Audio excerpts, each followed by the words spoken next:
vida sobrenatural de William Marion Branham.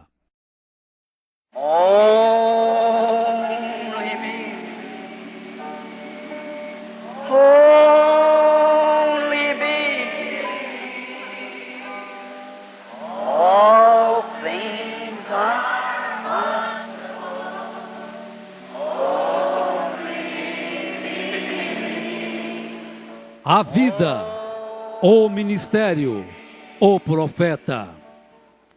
Esta é uma história que fala de um homem que, acima de tudo e de todos, decidiu seguir as pegadas sangrentas de Cristo, preferindo por um pouco de tempo padecer afrontas, do que, por um pouco de tempo, sentir o gozo do pecado. Holy be all things are 1909. Ella Branham casou-se aos 14 anos com Charles Branham, de 18, ambos descendentes de irlandeses, em 1907, após se conhecerem em um rodeio. Desta união nasce o primeiro filho, chamado William Marion Branham, no dia 6 de abril de 1909, em uma cabana de madeira próxima a Burkesville, nas colinas de Kentucky, Estados Unidos da América. Os seus pais desde já o apelidaram de Billy. Na manhã do seu nascimento, por volta das 5 horas, quando Charles abriu a janela, havia um pássaro em um pequeno arbusto ao lado cantando, e uma luz amarela esverdeada entrou girando e pairou sobre sua cama. A sua avó e duas vizinhas que tinham feito o parto não souberam responder para sua mãe o que era aquilo. Pensaram ser algum reflexo da luz do sol em um espelho, mas logo depois de procurarem, detectaram que não tinha o espelho ali. Pelo trabalho frequente de lenhador, Charles era obrigado a estar longe de sua esposa e filho durante a semana.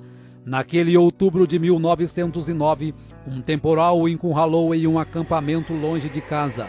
Ela, 4 meses grávida de seu segundo filho, preocupava-se enquanto seu suprimento ia se acabando. Vários dias após a tempestade passar, um senhor que era vizinho percebeu que já não estava mais saindo fumaça da cabana dos Branhams. Então resolveu ver o que havia acontecido. Ele bateu, mas não teve resposta. Quando ele tentou abrir a porta, percebeu que estava trancada por dentro. Com muito esforço, conseguiu forçar a abertura da porta. O que ele encontrou no interior o fez estremecer. Ela e seu bebê estavam amontoados na cama, quase mortos de frio e fome. Apressadamente o vizinho agarrou o machado e foi até a floresta. Voltando com suficiente lenha para aquecer a cabana, sem encontrar comida, foi até sua casa e retornou com o máximo de mantimentos que podia carregar. E isto foi o que os manteve vivos até a chegada de Charles. 1910. Em março de 1910, Charles e Ella Branham tiveram seu segundo filho, Edward Branham. 1911. No início de 1911, Ella Branham deu à luz ao seu terceiro filho, que se chamou Henry Branham. No outono deste ano, Charles estava numa festa quando houve uma briga. Um robusto valentão chamado William Yarbrough derrubou um amigo de Charles no piso, pulou sobre ele, puxou sua faca e estava prestes a cravá-la em seu coração, quando Charles com uma faca lhe perfura o peito e o deixa sangrando, porém ainda vivo. E assim, no espaço de uma tarde, Charles Branham desapareceu, deixando sua esposa sozinha na mata para defender-se por si própria e a seus 3 bebês.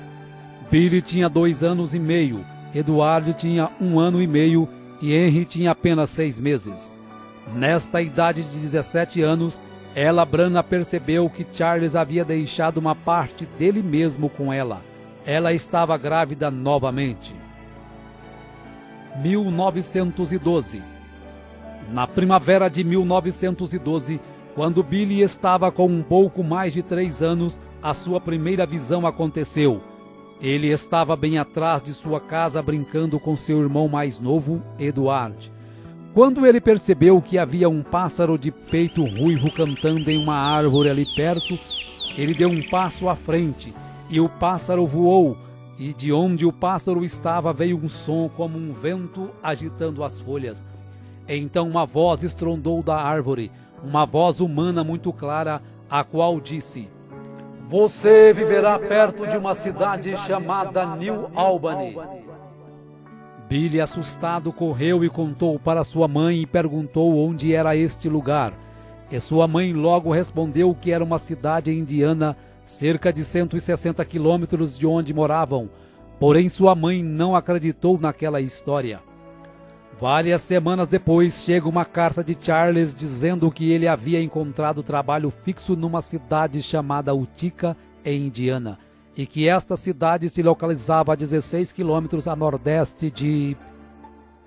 Ela Branagh parou repentinamente e olhou com espanto a seu filho com 3 anos de idade. Como poderia ser isto? Rapidamente Billy pergunta: Onde, mamãe? Onde é Utica? Ela disse lentamente: Billy, nós vamos morar a 16 quilômetros a nordeste de New Albany, Indiana. Em maio de 1912 nasce o 4º filho do casal, chamado Melvin Branagh. 1913. Na primavera de 1913, Charles consegue um emprego em Jeffersonville, Indiana, com um dono de destilaria. Apesar de receber pouco, tinha a vantagem de morar sem precisar pagar aluguel. Sua cabana situava numa colina de frente para o rio Ohio e a aproximadamente 5 quilômetros de New Albany. 1914. Em maio de 1914 nasce o 5º filho do casal, chamado Edgar Lee Branagh. 1916. Em setembro de 1916, Billy, com 7 anos, e Eduardo, com 6, começaram a estudar na escola Utica Pike, que era uma típica escola rural de uma única sala. A senhora Temple seria a professora deles por muitos anos. O primeiro uniforme de Billy foi uma improvisação de um paletó que era de Charles, e Ella Branagh o costurou e fez umas calças. Nesta época, Billy começou a perceber que sua família era pobre, pois todas as crianças se vestiam melhor e comiam sanduíches, doce ou bolo para a sobremesa, enquanto ele comia somente feijão e alguns dias não comia coisa alguma. Nesta época, apesar de gostar muito de pescar com seus colegas, Billy foi forçado a deixar a pesca e participar do plano de seu pai de fabricar uísque escondido, pois naquele estado não era permitido o consumo de bebida alcoólica. Charles então fabricava escondido e vendia para alguns vizinhos sedentos de bebida. Numa tarde, quando Billy foi buscar água para seu pai fabricar o uísque, parou no meio do caminho para descansar à sombra de uma grande e prateada árvore de álamo. Lágrimas escorridas misturadas com poeira estavam estampadas em seu rosto quando algo aconteceu. Aparentemente parecia ser apenas o barulho do vento soprando entre as folhas da árvore. Olhou para cima e as folhas não estavam em movimento. Tampouco havia sequer sinal de vento. Levantou-se, caminhou uma pequena distância, olhou novamente para cima. Então ouviu aquele ruído novamente e notou que bem no meio da árvore havia um redemoinho do tamanho de um barril agitando seus galhos. E o vento parecia estar soprando sobre as folhas de um lugar específico da árvore. E o barulho já estava bem mais forte. De repente, em meio deste redemoinho, uma voz estrondou da árvore, uma profunda e audível voz dizendo: Nunca fumes, nem bebas, nem de maneira alguma corrompa o seu corpo, porque tem uma obra para ti quando tiveres maior idade. Saiu correndo e contou para seus pais, e disse que nunca mais passaria por aquela árvore novamente, e ele nunca mais passou. 2 semanas mais tarde, Billy e Eduardo estavam brincando e subitamente ele sentiu algo estranho vir sobre ele. Então ele parou e sentou-se ao lado de uma árvore à margem do rio Ohio. Ele olhou para baixo em direção a Jeffersonville e viu uma ponte levantar-se da margem, peça por peça, em movimentos rápidos e atravessar o rio. Viu também que durante sua construção, parte da ponte caía, causando a morte de 16 homens, desaparecendo nas águas escuras. Novamente, quando ele conta a história para sua família, ninguém acredita, a não ser sua mãe, que começa a ligar os fatos desde o seu nascimento. 1917. 1917 foi um difícil ano para Billy na escola. Muito pobre, sem condições de uniforme digno, sem sapatos para usar. Um dia a professora ficou curiosa em saber por que Billy insistia em usar um casaco em um dia tão quente. Como ele não estava com camisa por baixo, disse que estava com frio.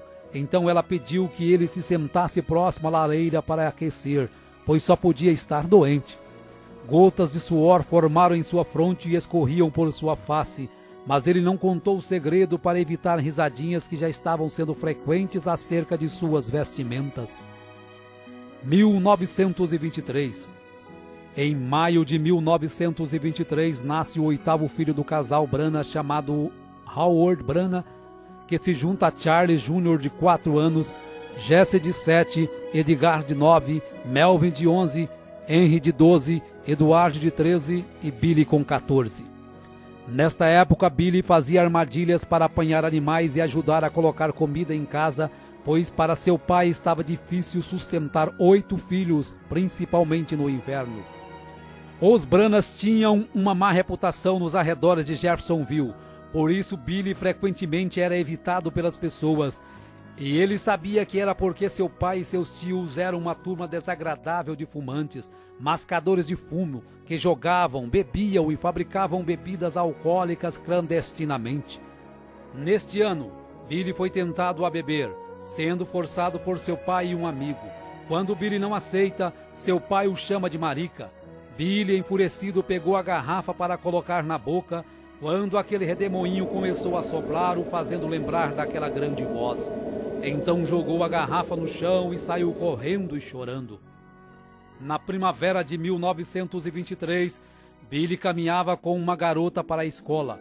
No caminho de volta para sua cabana, 5 garotos o ameaçaram por estar caminhando com aquela garota e bateram em Billy até quase o deixar inconsciente. Billy foi direto para casa, pegou um rifle Winchester calibre 22, carregou com 16 balas. Então foi para um ponto da estrada onde ele sabia que os garotos passariam. Dando passos detrás do arbusto, Billy barrou o caminho deles com seu rifle apontado e engatilhado. Ele disse calmamente: "Qual de vocês quer morrer primeiro?" Os 5 garotos ficaram pálidos e gritaram em terror. Billy disse: "Não choraminguem, porque todos vocês vão morrer um por um." Ele puxou o gatilho, a bala não disparou. Rapidamente Billy empurrou o ferrolho e forçou uma outra armação na câmara. E também falhou. Nesta hora, os 5 garotos já estavam gritando e correndo e pulando atrás de árvores. Billy, com toda a intenção de matá-los, manteve-se puxando o gatilho tão rápido quanto podia fazer a ação, mas cada bala falhou. Os 5 garotos tinham ido longe. Espalhadas no chão ao lado de Billy estavam 16 balas. Ele as pegou, as colocou de volta na arma. Então apontou seu rifle para uma árvore e começou a puxar o gatilho. Desta vez cada uma disparou. Billy permaneceu no meio da estrada fervendo com raiva enquanto lágrimas corriam em sua bochecha inchada. No verão daquele ano, quando terminaram as aulas, Billy foi embora para casa para nunca mais voltar à escola. Numa tarde de outono de 1923, Billy estava caminhando para casa com seu primo Jimmy Pulley, com o qual havia caçado alguns pássaros. De repente, um rifle de Jimmy disparou acidentalmente, explodindo nas pernas de Billy a queima-roupa. Então Billy caiu prostrado, gritando de dor. Jimmy caiu de joelhos e sussurrou: "Eu sinto muito, Billy." Então ele deu uma boa olhada nas pernas de seu amigo. Jimmy palideceu e disse: "Billy, não se mova, eu irei buscar ajuda." "Não, não me deixe!" Billy gritou, porém Jimmy já estava correndo como um coelho. Quando Billy olhou para suas pernas, ele ficou horrorizado ao ver que elas estavam quase partidas ao meio. Ele baixou sua cabeça para trás e tremeu de medo. Então clamou: "Deus, tenha misericórdia de mim!" Rapidamente, Jimmy estava de volta com um vizinho, o qual levou Billy ao hospital memorial do município de Clark. Billy gritava em agonia enquanto as enfermeiras cortavam grandes pedaços de carne com tesouras e limpavam a abertura ferida o melhor que podiam. Se Billy perdesse muito sangue, poderia ser fatal. Após a cirurgia, Billy dormiu por 8 horas sob anestesia. Neste intervalo, algo aconteceu. como um sonho, porém mais vívido do que um sonho. E nesta consciência ele percebeu que estava caindo através de pequenas nuvens em uma eternidade escura, afundando, afundando. Então, debilmente, já muito fraco, ele ouviu ruídos e gemidos. Assim que caía, o som aumentava até que estivesse todo ao redor dele. Gemidos e gruídos. Agora faces apareciam na escuridão, faces de mulheres, faces horrorosas com gangrenas de cor esverdeadas ao redor de seus olhos e bocas torcidas, gemendo.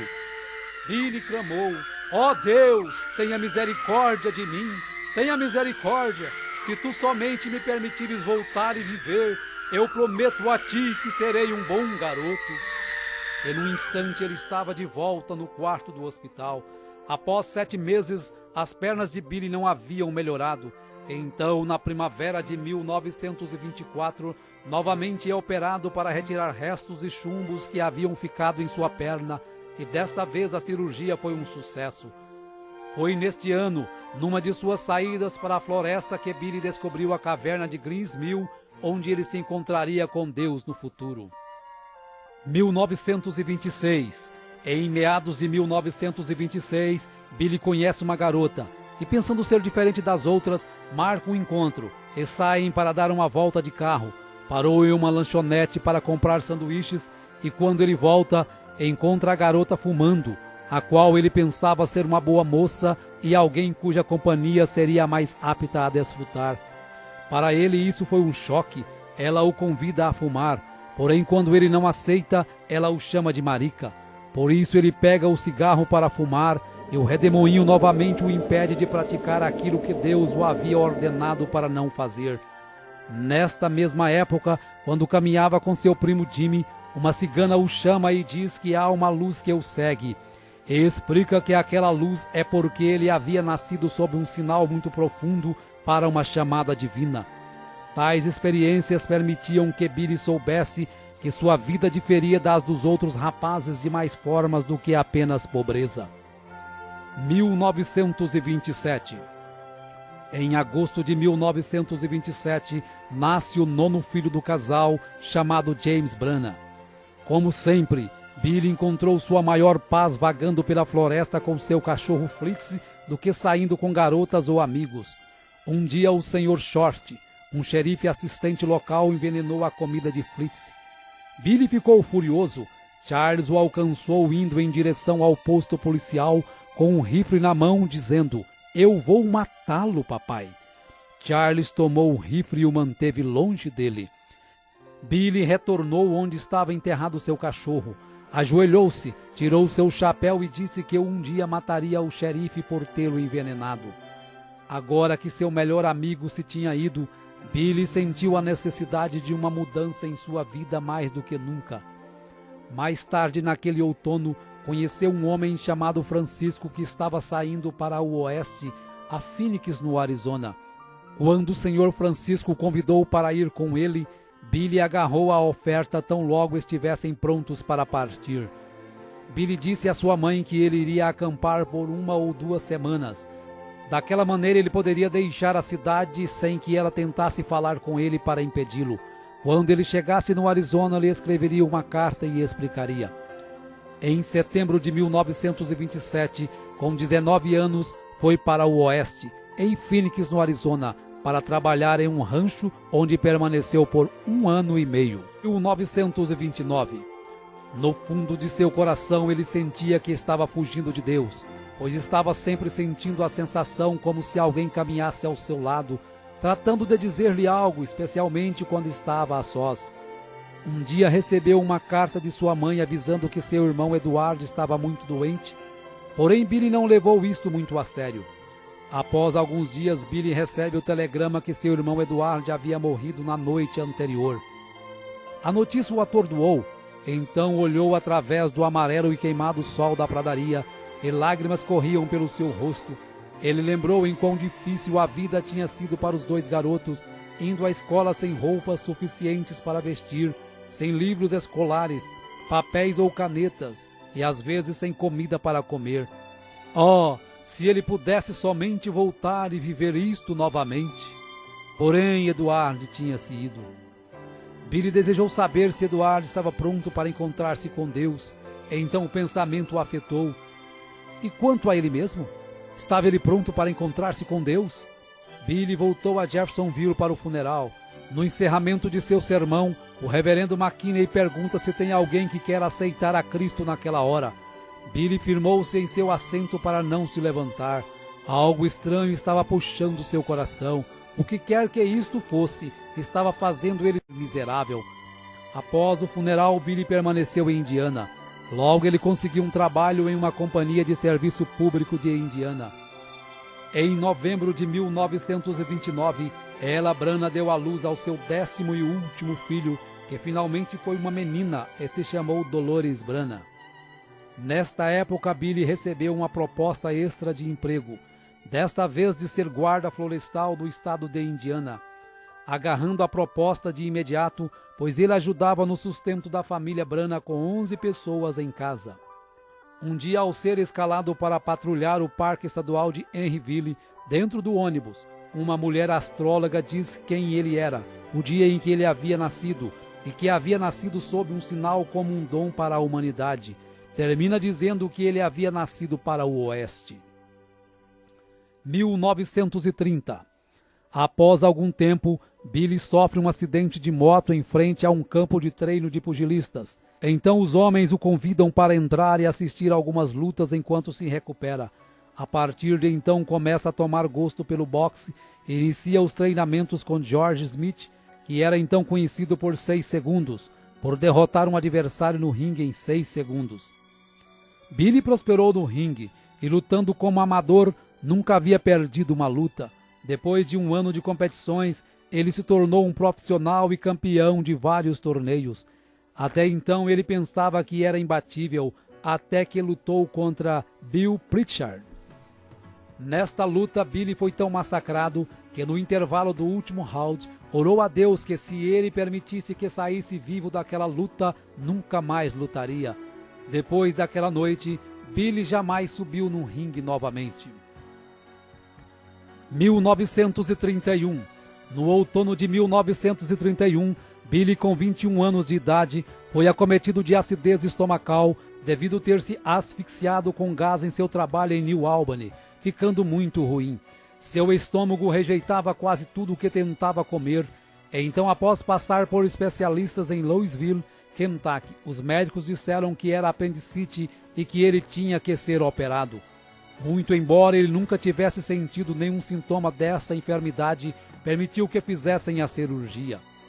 Nervoso e assustado, ele queria alguém perto dele durante a operação que soubesse orar, sentia estar chegando ao fim de sua carreira. Embora não tivesse jamais bebido, fumado ou se corrompido de alguma forma, tinha a consciência de que não estava pronto para se encontrar com Deus. Após a cirurgia, deitado e completamente consciente, Billy sentiu seu pulso se tornar mais fraco a cada minuto. Foi quando o quarto do hospital começou a escurecer como se fosse um grande bosque. Ele podia ver o vento soprando entre as folhas. Ele começou a ter a sua terceira visão. As folhas que ele escutava eram as mesmas que sopravam naquela árvore de álamo naquele dia. Porém, desta vez a voz disse: "Nunca bebas, nem fumes, nem corrompa seu corpo de maneira alguma. Eu tenho te chamado, porém tu não tens me atendido." Estas palavras se repetiram por 3 vezes. E então disse: "Senhor, se és tu, permita-me voltar de novo à terra, e pregarei teu evangelho desde os terraços e esquinas das casas. Eu contarei a todo mundo sobre isto." Quando esta visão passou, ele já se sentia melhor. Durante o inverno de 1931, sua condição continuou piorando. Seu estômago rejeitava quase tudo o que tentava comer.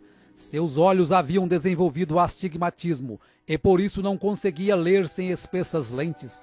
Os médicos já haviam concluído que sua condição era sem volta e prescreveu uma rígida dieta. A partir deste momento ele começou a buscar a Deus, começou a ler a Bíblia sistematicamente e quanto mais lia, mais encorajado ficava. Foi de igreja em igreja para ver se alguma fazia chamada de altar como faziam antes e para sua tristeza não encontrou nenhuma. Uma noite sentiu tanta necessidade de Deus e de uma experiência real que foi a um velho celeiro detrás da casa para orar. Logo se colocou de joelho naquela terra fria e úmida e começou a falar com Deus como se estivesse falando com qualquer pessoa. De repente apareceu uma luz âmbar brilhante na cabana e formou uma cruz. E a voz que a cruz falava ele não podia entender. E então logo aquilo se foi. Orou novamente. Senhor, se és tu, por favor, venha e fala-me outra vez. E logo aquilo veio novamente. Nesta época foi que sua mãe sonhou que Billy estava em uma nuvem branca pregando para todo mundo. Aquilo atingiu Billy de uma maneira muito peculiar, porque sua mãe quase nunca sonhava. 1932.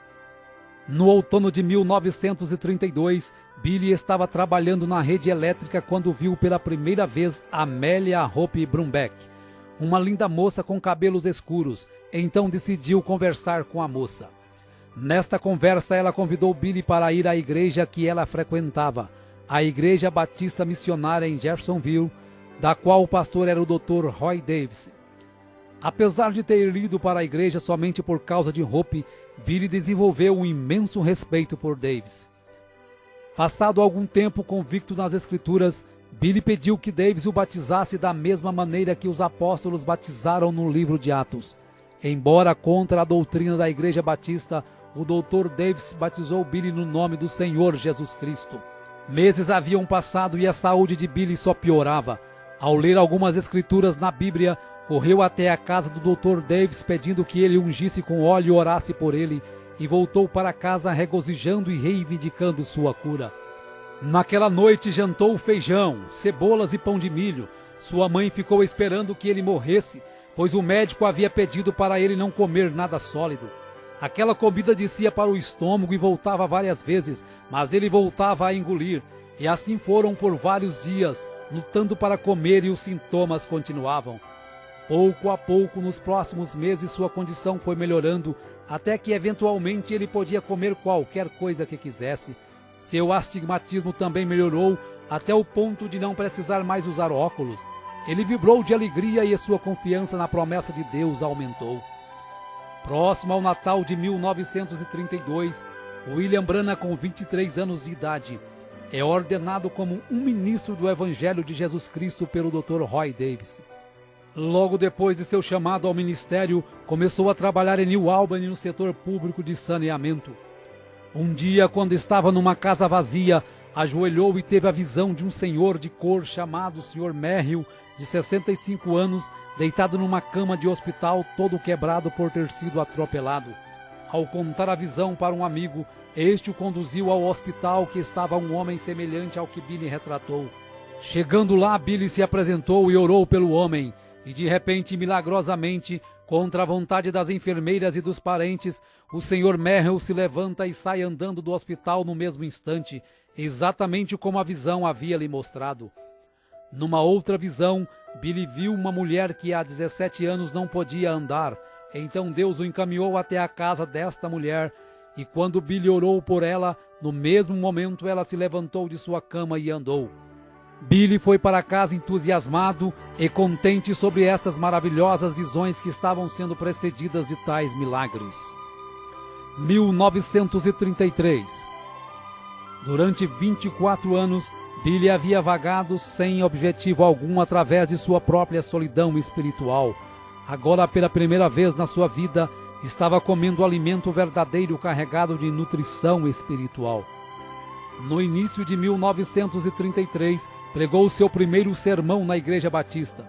Nesta época, Billy batizou sua mãe com 39 anos em nome do Senhor Jesus Cristo. Uma noite após toda a sua família estar dormindo, Billy saiu para orar e teve a visão de um homem celestial com vestes brancas. Ao contar a visão ao Dr. Davis e ao reverendo McKinney, eles aconselharam que Billy se afastasse disso, pois era obra do inimigo. Porém, Billy continuava tendo as visões e havia tomado com seriedade o novo ministério, pregava em todos os lugares que passava. Uma das primeiras pessoas que guiou a Cristo foi o Sr. Short, o oficial que tinha envenenado ao Fritz, seu cachorro de caçada. Billy pregou na Igreja Batista por apenas 3 meses, até que um desacordo por não concordar com o Dr. Davis em ordenar mulheres para o púlpito, o forçou a se desligar da Igreja Batista. Tão logo alugou um salão maçônico para as reuniões, as pessoas começaram a se converter e já o consideravam como seu pastor. Em junho de 1933, alugou uma tenda de circo para uma campanha de avivamento em Jeffersonville. No domingo antes de começar a campanha, Billy recebe as 7 visões do que aconteceria com o mundo nos próximos anos. Inspirado por estas visões, Billy pregou com grande aflição nas noites da campanha, e isto fez com que cada dia as pessoas lotassem mais a tenda, ao ponto que numa escola dominical, Billy pregou para aproximadamente 1000 pessoas. Ao terminar, fez o apelo para quem queria render sua alma a Cristo e ser batizado. Era 11 de junho de 1933. William Branham deixou a tenda rumo ao rio Ohio com mais de 1000 pessoas o seguindo. Destas, 200 pessoas para serem batizadas. Quando o irmão Branham batizava a 17ª pessoa, uma bola de fogo desceu sobre sua cabeça e dela uma voz familiar saiu. Assim como João Batista foi enviado como precursor da minha primeira vinda, tua mensagem precursará a minha segunda vinda. Margie, uma professora de escola dominical conhecida do irmão Branham, estava por ali em seu bote à margem do rio, usando apenas roupas sumárias. O irmão Branham pediu que ela se retirasse, porém ela começou a ridicularizar o batismo até quando viu a luz celestial e, num desespero, caiu de costas e bateu a cabeça, ficando demente para o resto da vida. Após a campanha, o salão maçônico alugado já não suportava mais a quantidade de pessoas que frequentavam as reuniões.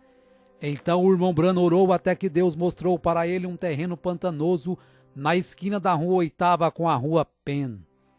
Em julho de 1933, os alicerces foram levantados e a pedra angular colocada, juntamente com um tambor, com moedas, lembranças, petições e a folha da Bíblia do irmão Branham em 2 Timóteo 4, de acordo com o que o anjo mandara ler. Em setembro de 1933, é finalizada a construção do tabernáculo Branham. Mesmo tendo sua congregação, o irmão Branham continuou frequentando a Igreja Batista para escutar o Dr. Davis e principalmente para ver Hope. 1934. Após alguns meses de timidez, tentativas e mais tentativas, Billy havia encontrado na sogra uma barreira para o seu casamento. Porém, no Sr. Charles, seu sogro, ele encontrou todo o apoio para realizar o seu sonho de se casar. Billy e Hope, enfim, se tornaram noivos e após alguns meses se casaram no dia 22 de junho de 1934, ele com 25 anos e ela com 21. 1935. No dia 13 de setembro de 1935, nasce o primeiro filho do casal chamado Billy Paul, e em outubro deste mesmo ano se cumpre a primeira das 7 visões. Mussolini invade a Etiópia. Alguns dias depois, o irmão Branham se sente atraído pelos pentecostais ao assistir um de seus cultos. 1936. Em junho de 1936, quando regressava de uma pescaria, ao atravessar o rio Mishawaka, viu uma grande multidão que se reunia para os cultos. Foi aí então o seu primeiro relacionamento com os pentecostais. Eles estavam se reunindo ali para uma convenção. Eram pessoas bem expressivas. Tudo isso era novo para ele, pois não sabia que classe de pessoas era aquela. No culto da noite se apresentou como evangelista William Branham. Quanto mais aquele povo pregava, mais ele sentia que talvez havia algo nisso. Decidiu então ficar para o culto do dia seguinte. No outro dia, ao acabar de chegar, ele é convidado para trazer a mensagem da parte da manhã. Com muita timidez começa a pregar, e quando se vê está no pátio de fora com os pastores o convidando para avivamentos em vários lugares do país, pois estavam todos emocionados com sua mensagem. Ao avisar a mãe de Hope desta missão, ela o censura dizendo que são um monte de lixo e que ela não permitiria sua filha com tais pessoas. Deste modo, o irmão Branham ignora o primeiro chamado de Deus para um evangelismo a nível nacional para dar ouvidos à sua sogra. Em 27 de outubro de 1936, nasce Sharon Rose, a segunda filha do irmão Branham com Hope. Este nascimento para William Branham foi o último raio de felicidade a tocá-lo durante muitos anos, apesar de não saber. Em novembro deste ano, as escuras nuvens para William Branham começam a acumular-se. Primeiro morre sua cunhada, em seguida Charles Jr., seu irmão é morto em um acidente automobilístico. Seu pai sofre um ataque do coração em 30 de novembro de 1936, vindo morrer dias depois nos braços de William Branham. Felizmente se converte nos últimos instantes da vida. 1937. Chuvas torrenciais começaram a cair sobre Jeffersonville. Hope havia pegado uma forte pneumonia.